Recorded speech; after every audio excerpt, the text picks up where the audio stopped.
Mesdames et messieurs, bonjour et bienvenue sur notre chaîne YouTube. Avant de commencer, abonnez-vous et cliquez sur la cloche de notification pour ne rien rater. Variant Delta, voici ses conséquences sur les perspectives économiques du gouvernement. La progression du variant Delta dans les chaînes de contamination et la montée du taux d'incidence dans certaines régions compromettent les chances de reprise économique solide tant espérées par l'exécutif. Pourtant, le gouvernement assure que l'économie française pourrait retrouver son niveau d'avant-crise avant la fin de l'année 2021. Bruno Le Maire a indiqué qu'une réunion des acteurs concernés par l'application du pass sanitaire, hôtellerie, restauration, culture, aurait lieu le 30 août, pour regarder le chiffre d'affaires enregistré, secteur par secteur. Si nous apercevons qu'à cause du pass sanitaire, il y a eu des pertes de chiffre d'affaires, nous soutiendrons ces secteurs, a-t-il assuré.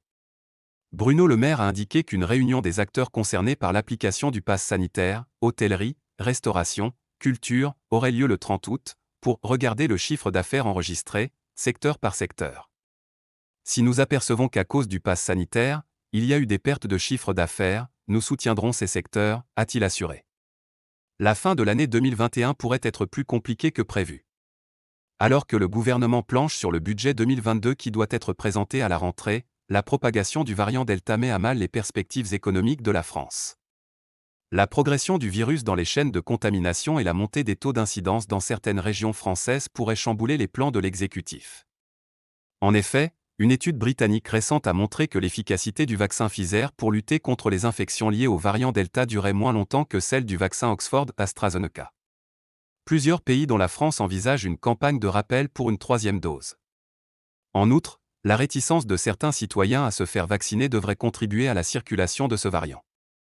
Malgré ces nouvelles menaces, le gouvernement se veut optimiste. Lors d'un déplacement dans les Pyrénées-Atlantiques ce jeudi 19 août, le ministre de l'Économie et des Finances Bruno Le Maire a même révisé à la hausse ses objectifs. Je confirme notre objectif, c'est 6% de croissance pour 2021. Nous pourrions réussir si on conserve ces chiffres de croissance à retrouver le niveau d'activité d'avant-crise, c'est-à-dire celui de 2019 à fin 2021 et non pas début 2022 comme c'était prévu. Restez sur notre chaîne Eben Media TV et profitez des vidéos de plusieurs actualités.